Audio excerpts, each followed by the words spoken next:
اب آر یا پار؟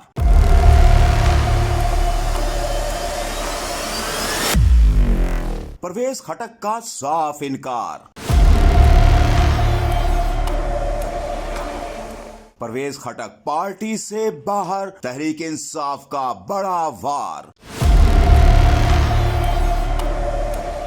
پاکستان تحریک انصاف نے پرویز خٹک کو مبینہ طور پر پارٹی سے نکالنے کا فیصلہ کر لیا۔ میڈیا رپورٹس کے مطابق پی ٹی آئی نے پرویز خٹک کو شو کاز نوٹس کا جواب نہ دینے پر سابق وزیر اعلیٰ خیبر پختونخوا کی بنیادی رکنیت ختم کرنے اور انہیں پارٹی سے نکالنے کا اصولی فیصلہ کر لیا ہے۔ تاہم دوسری جانب سابق وزیر اعلیٰ خیبر پختونخوا نے پارٹی نوٹس کا جواب دینے سے صاف انکار کر دیا۔ پرویز خٹک کا کہنا ہے کہ وہ کوئی سرکاری ملازم تو نہیں جو شو کاز نوٹس کا جواب دیں گے۔ سابق وزیر اعلیٰ خیبر پختونخوا نے دو ٹوک الفاظ میں کہا کہ انہیں شو کاز نوٹس کی کوئی پرواہ نہیں۔ پرویز خٹک نے مزید کہا کہ 9 مئی کا واقعہ چیئرمین کا چند لوگوں سے مشاورت کا نتیجہ ہے۔ خان کو ہمیشہ مثبت سیاست اور مثبت سوچ کا درس دیا، مگر ان کی سوچ اور ایجنڈا کچھ اور تھا۔